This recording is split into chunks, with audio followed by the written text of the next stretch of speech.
Good evening students. जैसा कि आप लोग का हिस्ट्री का जो सेमेस्टर 2 का दो क्लासेस दे चुके थे। एक क्लासेस में हम आपका सिलेबस को डिस्कस किए थे। दूसरा क्लासेस जो था वो इंट्रोडक्शन था, आपका जो मेजर पेपर 2 यूनिट 1 जो स्टार्ट किए थे, जिसका इंट्रोडक्शन क्लास हुआ था। ठीक है, तो उसमें से हम लोग क्या किए थे, जो पहला पार्ट है, यूनिट का पहला पार्ट है आपका शुंग राज व्यवस्था, है ना। ये मगध महाजनपद के जितने भी सारे राजवंश हुए हैं, इसमें से आपका ये लगभग 5वां पोजीशन का है। समझ में आ रहा ना, कितना पोजीशन का है? 5वां पोजीशन का मगध महाजनपद। दैट मीन्स ये अखंड भारत की बात हम लोग कर रहे हैं।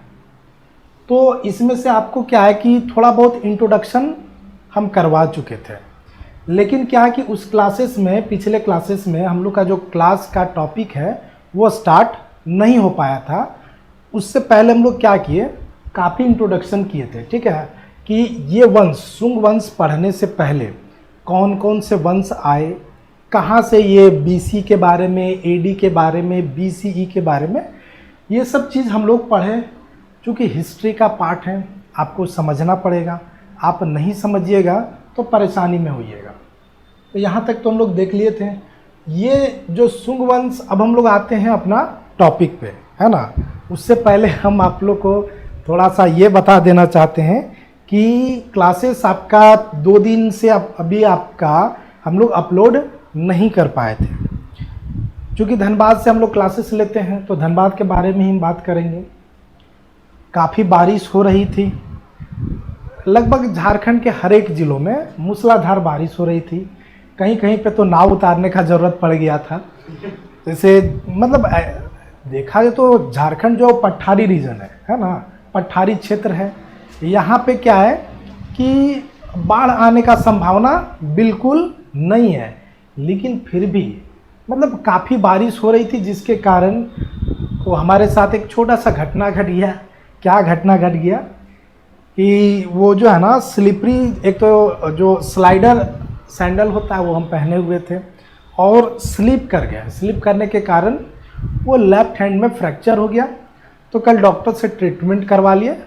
उसके बाद हम सोचे कि आप लोगों का क्लास डिस्टर्ब नहीं होना चाहिए, क्योंकि हमने आपसे कमिटमेंट किया था कि बहुत जल्द ही सेमेस्टर 2 का जो क्लासेस है उसको हम अच्छे तरीके से कंप्लीट करवाएंगे। तो उसी को आगे बढ़ते हुए, उसी को लेकर के आगे चलते हैं। हम लोगों को आज जो पढ़ना है वो कहाँ से पढ़ना है, शुंग वंश, है ना। ये आपको बता दिए हैं कि शुंग वंश की स्थापना लगभग 185 BCE, क्या बोला गया, बिफोर कॉमन एरा। समझ में आ रहा ना, ये ईसा पूर्व की बात है। तो ये जो है ना एक एक्सपेक्टेड डेट है, ये क्लियर नहीं है। जहाँ तक भी जितने भी हिस्ट्री के बारे में लिखे हैं, उन्होंने इसको एक्सपेक्टेड बोला है, संभावित है कि शुंग वंश का जो स्थापना हुआ था वो ये आपका दिया हुआ 185 BCE से लेकर के 73 BCE तक चला। शुंग वंश में बहुत सारे राजा नहीं हुए। सबसे ज़्यादा राजा यदि हुआ कोई मगध महाजनपद में, तो वो मौर्य साम्राज्य का हुआ। किसका हुआ? मौर्य साम्राज्य। मौर्य साम्राज्य हमारे इस देश को बहुत कुछ दिया। सबसे पहला जो अखंड भारत की जो सपना थी, म्यांमार से लेकर के आपका कजाकिस्तान, ईरान, इराक तक उस समय भारत एक था। आज के डेट में काफ़ी टुकड़ों में बट चुका है। तो खैर उसकी बात अभी हम लोग नहीं करेंगे। प्राचीन काल में क्या था, फिर से हम आते कि देखिए हम क्या करवा रहे हैं कि आपको रिलेट करवा पा रहे हैं। डायरेक्ट हम शुंग व्यवस्था को बताना शुरू करें तो थोड़ा सा आपको परेशानी होगा। ये है मौर्योत्तर काल।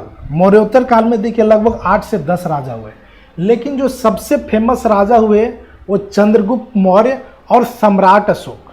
उसके बाद देखा जाए तो मौर्य साम्राज्य का पतन धीरे धीरे होना स्टार्ट हो गया।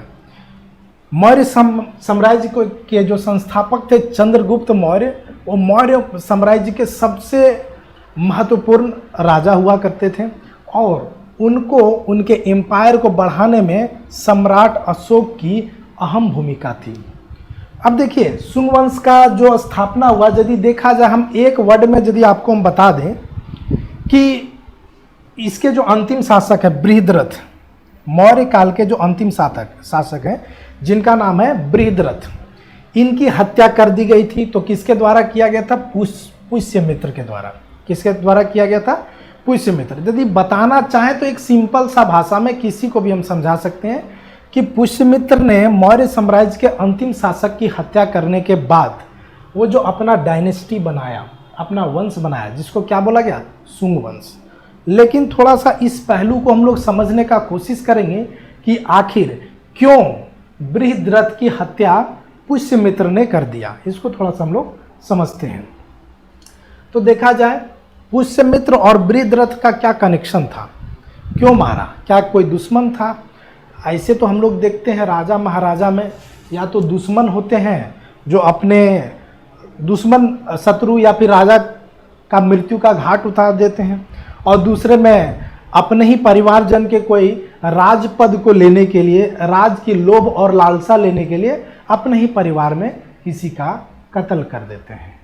लेकिन यहाँ पे क्या था, तो आपको बता दें स्टूडेंट्स कि पुष्यमित्र, हम शुंग अभी नहीं बोल रहे क्योंकि अभी शुंग वंश का स्थापना भी हुआ नहीं है। ये जो है पुष्यमित्र जो है वो उस समय बृहद्रथ के एक बहुत मजबूत सेनापति थे। क्या थे? बहुत ही मजबूत सेनापति थे। इस बात को आपको ध्यान में रखना है। कौन? पुष्यमित्र जो थे वो बृहद्रथ के क्या थे? सेनापति थे। अब सेनापति थे, सेनापति ने हत्या किया, तो आखिर सेनापति राजा का कत्ल कैसे करता है? इसके पीछे जैसे कोई भी युद्ध होता है तो उसका कोई तत्कालीन कारण होता है, लेकिन उसके पीछे का भी कोई विशेष कारण रहता है। तो विशेष कारण को हम लोग थोड़ा सा समझते हैं।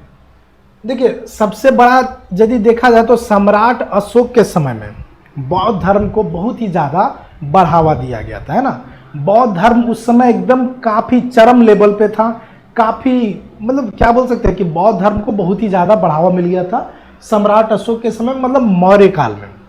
तो कहीं ना कहीं जो वैष्णव धर्म थे, जो हिंदू समाज के लोग थे, उनको घुटन महसूस हो रही थी कि हमारा धर्म और संस्कृति का पतन हो रहा है। क्यों? क्योंकि बौद्ध धर्म का जो है उदय एकदम चरम सीमा पे था उस समय।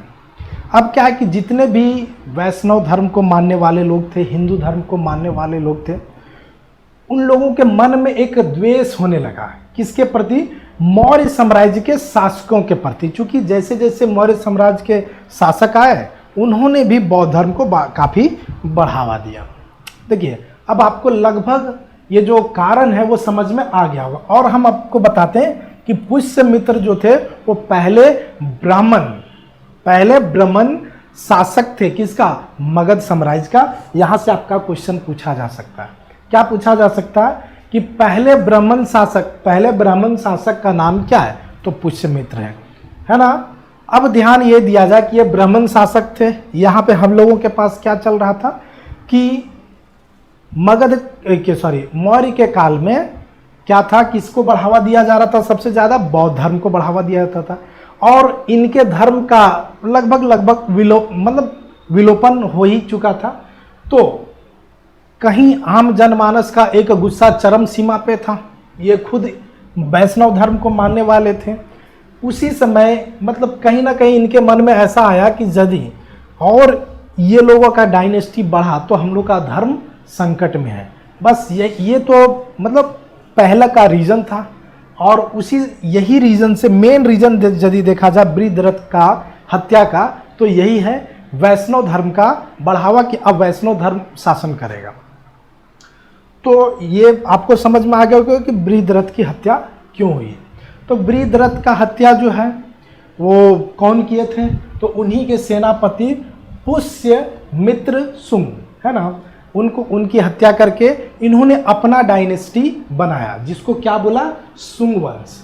ध्यान दिया जाए, फिर से हम इस बात को रिपीट करते हैं कि मगध महाजनपद में यदि कोई एक पहला ब्राह्मण शासक कोई था तो वो कौन था? पुष्यमित्र। देखिए, यहाँ पे भी हिस्ट्री में बहुत दुविधा है। क्या दुविधा है? इसको समझते हैं। अच्छा, माइक गिर गया, कोई बात नहीं। अब थोड़ा सा स्टूडेंट क्या है ना कि परेशानी है थोड़ा हाथ में भी परेशानी है, तो इसलिए चिंता नहीं करना आप लोगों को, बहुत जल्दी ही क्योर हो जाएंगे। हाँ, क्या है थोड़ा सा इसको समझते हैं। कहाँ पे थे हम लोग? पुष्यमित्र। पुष्यमित्र ने क्या किया था? हाँ, बहुत सारे इतिहासकारों में अभी भी मतभेद है। मतभेद क्या है कि ब्राह्मणों में लिखा, मतलब जो क्या ब्राह्मण दार्शनिक थे, उन लोगों ने इनको ब्राह्मण बताया। अब जो बौद्ध धर्म के मानने वाले थे, उन्होंने पुष्यमित्र को शूद्र बताया है। क्या बताया? शूद्र बताया। तो इनके बारे में बहुत अलग अलग धर्म के मानने वालों का अलग अलग अपना सोच है। अब शुंग वंश की स्थापना हो चुकी है, कैसे मौर्यों का विघटन हुआ और शुंग वंश की स्थापना हुई, मैंने आप लोगों को बहुत अच्छे तरीके से बता दिया। शुंग वंश में ज़्यादा शासक हुए नहीं, पुष्यमित्र हुए, अग्निमित्र हुए, वासुमित्र हुए और अंतिम शासक शुंग जो भी थे। समझ में आ गया? तो हम लोगों का जो यूनिट में है ना, वो आपको शुंग वंश को पढ़ने का है। चलिए थोड़ा सा देखते हैं। अब फिर भी हम आपको, हमारे पास सारा PDF दिया हुआ है, लेकिन फिर भी हम आपको बताते हैं कि शुंग वंश में आप लोगों को पढ़ना क्या क्या है। शुंग वंश की स्थापना किस नींव पे हुई, आप लोगों को समझ में आ गया। अब शुंग वंश में ये जो राजा थे, कैसे अपना प्रशासनिक सुधार किए, अपना राज्य का विकेंद्रीकरण कैसे किए, सत्ता को कैसे चलाए, कैसे सत्ता को प्रांतों में विभाजित किए, न्यायिक व्यवस्था क्या थी, राज व्यवस्था क्या थी, बस सैन्य व्यवस्था क्या थी, यही सब को थोड़ा सा हम लोग समझेंगे स्टूडेंट्स। चलिए आगे सब हमारे पास गिवन है, दिया हुआ है। ये और महाजनपद थे, और महाजनपद थे। यहाँ पे देखिए आपको बहुत अच्छे तरीके से हम लोगों ने क्लियर कर दिया PPT के फॉर्म में।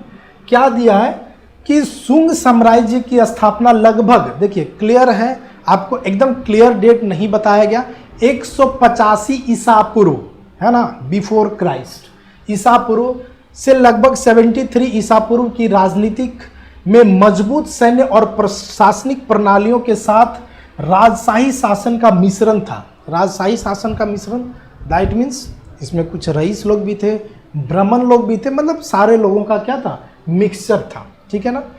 अब मौर्य साम्राज्य के पतन के बाद शुंगों ने उत्तरी भारत को स्थिर करने के लिए हिंदू परंपराओं को पुनर्जीवित करने में महत्वपूर्ण भूमिका निभाई, जैसा कि मैं आपको पहले ही बता दिया है ना, कि हिंदू परंपरा का लगभग पतन होने जा रहा था यदि मौर्य साम्राज्य का और कुछ दिन चलता तो।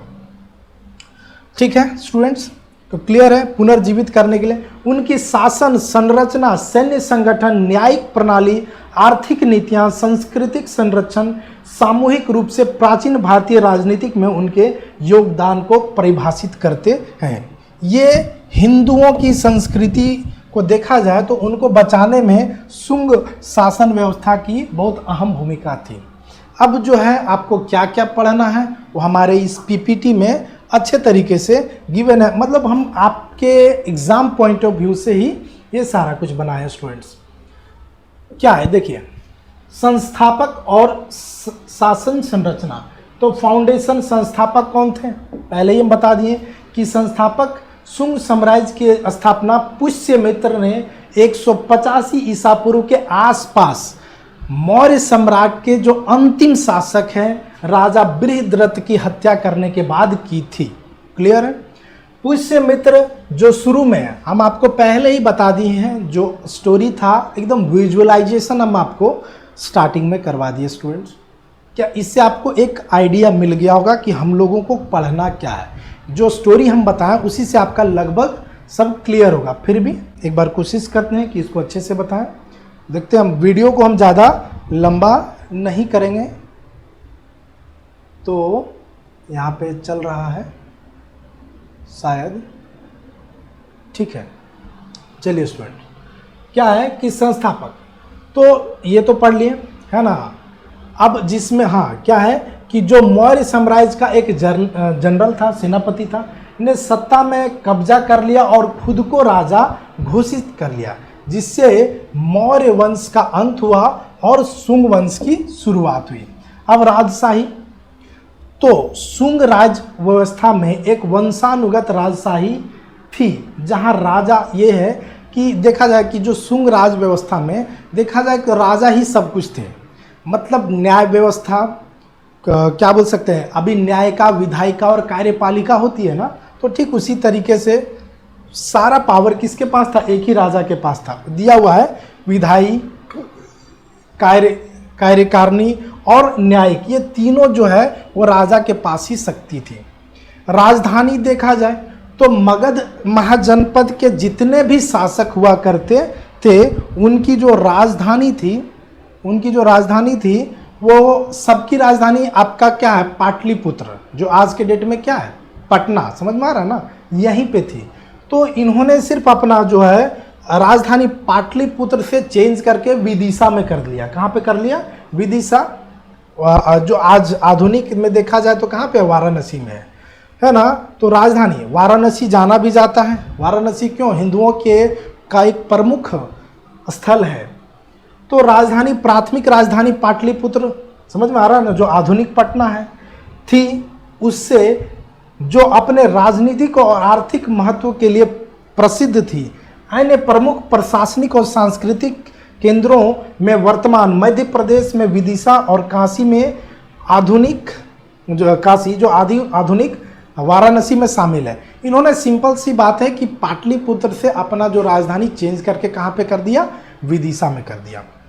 क्या क्लियर है?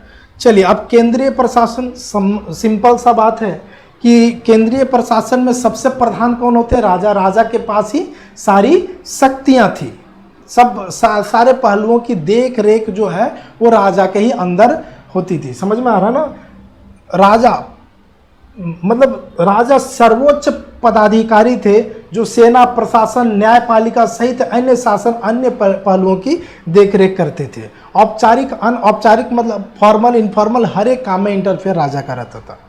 मंत्री परिषद में उन्होंने, राजा ने मंत्रियों को एक परिषद द्वारा सहायता प्रदान, मतलब राजा को एक मंत्रियों के द्वारा सहायता प्रदान किया जाता था। मंत्री लोग सजेशन देते थे कि नहीं ये करना उचित है, ये करना अनुचित है, तो इस प्रकार से। और जिसमें से उच्च पदस्थ पे कई रईस शामिल होते थे जो वित्त, रक्षा, विदेशी संबंध, आंतरिक प्रशासन जैसे विभिन्न भागों में जिम्मेवार होते थे राजा को सलाह देने के लिए। चलिए क्लियर है यहाँ तक। अब आगे हम देखते हैं, तो आगे हमारे पास क्या है, सैन्य नेतृत्व है ना। सैन्य नेतृत्व में क्या था कि क्या है कि सैन्य कौशल सुशासन का एक प्रमुख पहलू था। देखिए कोई भी शासन में सैनिक का मजबूत होना बहुत ही अति आवश्यक हो जाता है स्टूडेंट्स। राजा अक्सर व्यक्तिगत रूप से सैन्य अभियानों का नेतृत्व करते थे और करना भी चाहिए, है ना। क्योंकि राजा, यदि सेना, राजा का क्या बोलते हैं, अधिकार होना चाहिए सेना पे, और सेना पे पकड़ होना चाहिए, नहीं तो तख्ता पलट होने में ज़्यादा समय नहीं लगता है। और साम्राज्य को बाहरी खतरों और आंतरिक मतभेदों से बचाने के लिए एक मजबूत अस्थायी सेना बनाए रखते थे। याद रखिएगा कि इंडो ग्रीक वॉर से पहला राजा थे पुष्यमित्र शुंग, जिन्होंने बाहरी आक्रमण से लड़ा और उसको पराजित भी किए थे। इसके बारे में हम लोग अगले वीडियो में अच्छे तरीके से पढ़ेंगे। तो ये हो गया सैन्य। अब प्रांतीय प्रशासन तो देखा जाए बहुत ही बड़ा था। मगध महाजनपद, अखंड भारत बहुत बड़ा था। एक राजा हर जगह नहीं पहुंच सकते थे, समझ में आ रहा ना। जैसे कहने का मतलब है आज के डेट में हमारा देश ही मान के चलिए, तो देश है और देश हमारा बहुत बड़ा है, लेकिन इसमें क्या किया गया है कि प्रांत बांट दिया गया। प्रांत दैट मीन्स राज्य के रूप में बांट दिया गया, और फिर राज्य, हर राज्य में एक मुख्यमंत्री को नियुक्त किया गया ताकि वहाँ का शासन प्रशासन व्यवस्था अच्छे तरीके से चल सके। तो उस समय भी जो शुंग वंश था वो बहुत ही दूर तक फैला हुआ था, तो राजा हर जगह नहीं पहुंच सकते थे, है ना। तो इसलिए उन्होंने क्या किया था, प्रांतीय सिस्टम, प्रांत में बांट दिया था, और हर प्रांत में एक राजकुमार हुआ करते थे जो अपने प्रांत को देखते थे अच्छे तरीके से, है ना। साम्राज्य को प्रांतों में विभाजित किया गया था। प्रत्येक का शासन एक शाही राजकुमार, एक नियुक्त राज्यपाल के द्वारा किया जाता था। इन राज्यपालों को कानून और व्यवस्था बनाए रखने कर एकत्र करने के लिए स्थानीय प्रशासन की देखरेख में काम सौंपा जाता था। तो उम्मीद है अब स्थानीय प्रशासन क्या है, तो प्रांत होते थे। अब प्रांत में भी जिले होते थे, है ना। तो प्रांत को जिलों और गांवों में विभाजित कर दिया जाता था और हर गांव और जिला का एक मुखिया बना दिया जाता था, तो ताकि वेट कीजिएगा, वो तो है बाहर में ही है। तो वो क्या करते थे, मतलब जो जिला का निर्माण कर देते थे, गाँव का निर्माण कर देते थे, वहाँ पे क्या करते थे, अलग अलग तरह के क्या होते थे, मतलब मुखिया टाइप में बोल सकते हैं या प्रधान टाइप में, जो गांव को अच्छे तरीके से सुचारू रूप से चलाते थे। प्रशासनिक सुधार, दैट मीन्स नौकरशाही। सुंग ने एक कुशल नौकरशाही विकसित, जिसमें से विशाल साम्राज्य को प्रबंधन में मदद की। इसमें अधिकारियों को एक संरचित पद, मतलब जिस अनुसार थे उस तरीके से जिम्मेदारियां लोगों को, मतलब जो जिस टाइप का कैपेबल था, हाँ, तो उसको उस तरीके का जिम्मेवारी मिलता था। काराधन प्रणाली, वो तो जेल वाली प्रणाली, वो अच्छे तरीके से क्लियर ही है। सैन्य संगठन देखा जाए तो अस्थाई सेना, सुंग के पास एक बड़ी अस्थाई सेना थी जो उनके सैन्यवादी स्वभाव को दर्शाती थी। साम्राज्य को बाहरी और आंतरिक आक्रमण से बचाए रखने, मतलब विद्रोह से बचाने में सेना की बहुत क्या बोल सकते हैं, महत्वपूर्ण भूमिका थी। सेना का काम होता था कि बाहरी खतरा से भी निपटना और राज्य के अंदर होना, उसको भी निपटना। तो सेना का भूमिका बहुत योगदान, मतलब अहम हो जाता है। फिर आपके पास है घुड़सवार सेना और पैदल सेना। सेना में घुड़सवार सेना थे, पैदल सेना थे, युद्ध हाथी, मतलब काफ़ी तरह के यूनिट्स थे उनके पास, जो जैसा ज़रूरत पड़े वैसा पुष्यमित्र को, मतलब ये करें। अच्छा, ये ध्यान दिया जाए कि पुष्यमित्र सुंग द्वारा किए गए अश्वमेध यज्ञ के माध्यम से जोर दिया गया घुड़सवार सेना की इकाइयाँ सुंगों की सैन्य ताकत में मतलब सबसे ज़्यादा अधिक ताकतवर कोई सेना यूनिट था तो घुड़सवारी सेना था, है ना, उसमें से ज़्यादा घोड़ा वाला सेना था। किलेबंदी, सुंग ने अपने क्षेत्र की रक्षा करने के लिए रक्षात्मक अभियान, मतलब किलेबंदी होता था, है ना, किला के अंदर अपनी जो है सुरक्षा करते थे, मतलब चारों तरफ सेना फैला हुआ करते थे, बीच में आपके पास क्या है, नदी तालाब बना दिए थे, मतलब जिससे कि बाहरी आक्रमण से कैसे निपटा जाए, किलेबंदी, मतलब इस तरह का कुछ है आपके पास। आगे यदि हम बढ़ते हैं तो आपके पास क्या है, न्याय व्यवस्था। तो न्याय व्यवस्था में शाही दरबार, राजा सर्वोच्चम न्यायिक पदाधिकारी था। दैट मीन्स आज के डेट में सर्वोच्चतम हम लोग का कौन है, सुप्रीम कोर्ट। सुप्रीम कोर्ट का फैसला जो होता है वो प्रधानमंत्री भी कुछ नहीं कर सकते हैं, लेकिन उस समय सुप्रीम कोर्ट भी कौन थे, राजा ही थे, मतलब सब वही थे। प्रांतीय, हर प्रांत में मतलब गवर्नर नियुक्त कर दिया गया था, सब अपना प्रांत के हिसाब से अपना न्यायिक व्यवस्था को देख लेते थे। फिर ग्राम पंचायत को देखा जाए तो ग्राम पंचायत में भी छोटे मोटे विवाद को सुलझाने के लिए वहाँ के प्रधान को दे दिया करते थे। आगे यदि देखते हैं तो आपके पास वित्तीय, ये तो कराधान के बारे में बता दिए। कृषि व्यापार में काफ़ी आगे तक पहुँच चुके थे, जिसके बारे में हम लोग देखते हैं। फिर शिल्प और उद्योग, इसमें काफ़ी बढ़ावा मिला है, शिल्प और उद्योग में सुंग के काल में मिट्टी के बर्तन, बुनाई, धातु कर्म, हाथी, मतलब इसमें बहुत ही ज़्यादा विकास किया गया था। ये तो समझ ही रहे होंगे, ये बहुत अच्छे, ये पहले ही मैं आपको बता। हाँ, तो आगे जो हम लोगों को देखना था वो क्या है कि धार्मिक एवं सांस्कृतिक संरक्षण। सुंग वंश का जो धार्मिक, एक्चुअली में देखा जाए तो जो सुंग वंश का स्थापना हुआ है, सुंग वंश का जो निर्माण हुआ है वो धर्म के आधार पे ही, पहले भी हम आप लोगों को बता चुके हैं कि बौद्ध धर्म का विशेषता मौर्य काल में सम्राट अशोक के समय में काफ़ी बौद्ध धर्म के बारे में मतलब बौद्ध धर्म का विस्तार काफ़ी अच्छे तरीके से हुआ था। उसी समय क्या होता है कि वैष्णव धर्म, दैट मीन्स हिंदू धर्म का धीरे धीरे पतन होते जा रहा था। तो इसी में अब देखते हैं थोड़ा सा इसका क्या है कि सुंग व्यवस्था में धार्मिक और सांस्कृतिक संरक्षण में देखा जाए तो यहाँ पे हमारे पास क्या है, हिंदू धर्म। तो सुंग हिंदू धर्म संरक्षण के लिए जाने जाते हैं। पहले भी हम आपको बता चुके, मतलब देखा जाए तो शुरुआत में मैं आपको बहुत अच्छे तरीके से बता दिया हूँ कि ये धर्म के आधार पे ही सुंग क्या बोलते हैं, राजवंश का उदय हुआ है। तो क्या बोला है कि सुंग हिंदू धर्म के संरक्षण के लिए जाने जाते थे।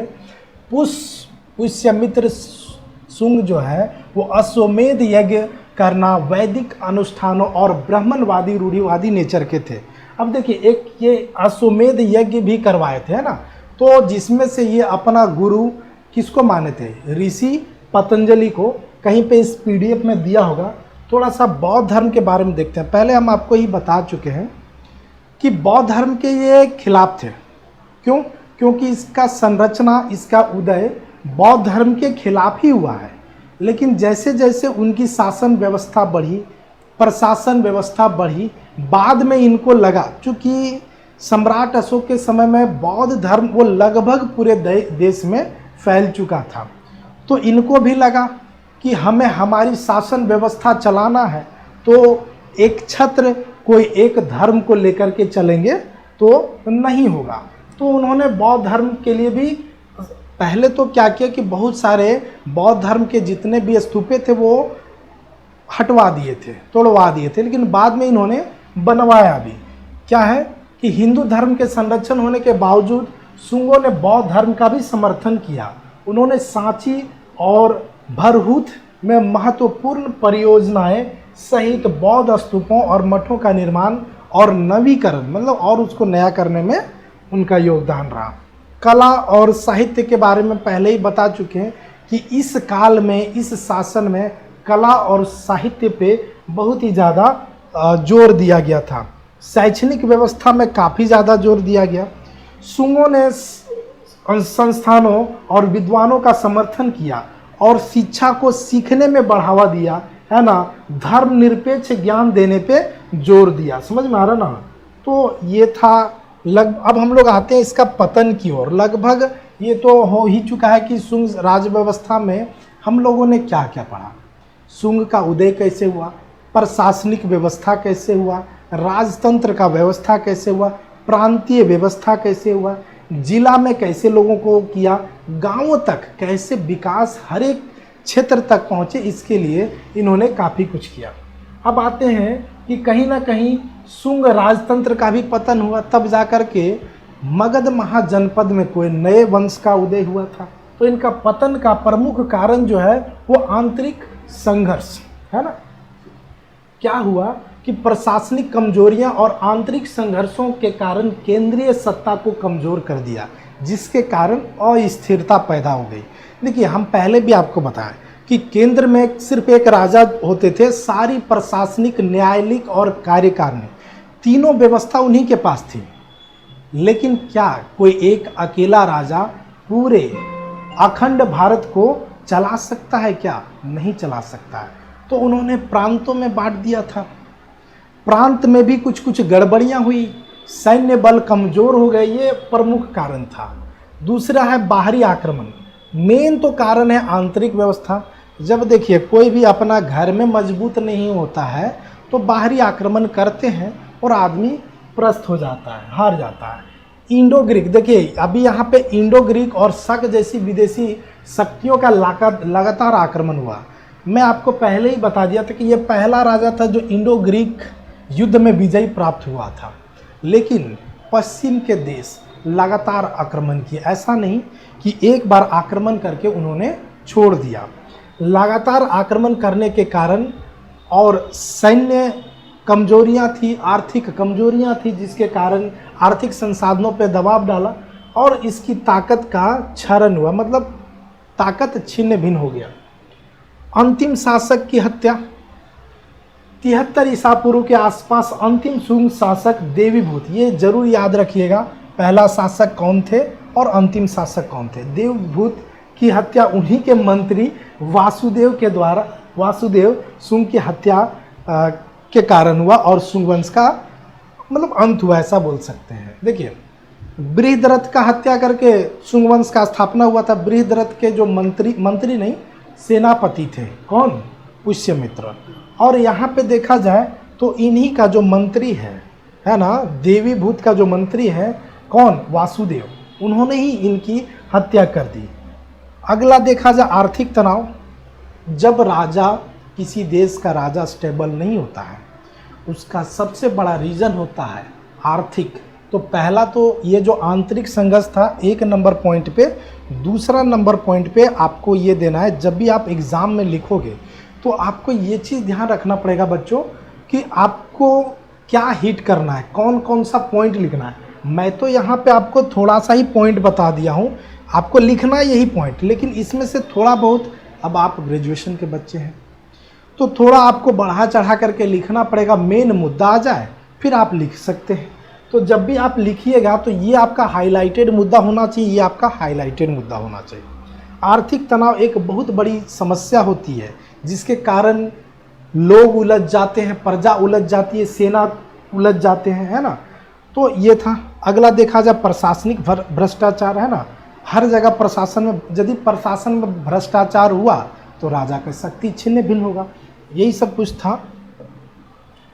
शुंग राज व्यवस्था की विरासत एक देखा जाए कि क्या क्या वो दे गए हम लोगों को, है ना। शुंग राज व्यवस्था में क्या क्या था, उनकी विरासत क्या, मतलब शुंग राज व्यवस्था के कारण क्या क्या आम जनमानस को, आम प्रजा को मिले। तो लास्ट यही पॉइंट है कि शुंग जो साम्राज्य है, मौर्य साम्राज्य, मतलब ओवरऑल देखा जाए एक सार है कि शुंग का इम्पोर्टेंस क्या है, वो इसी पेज में आपको मिल जाएगा।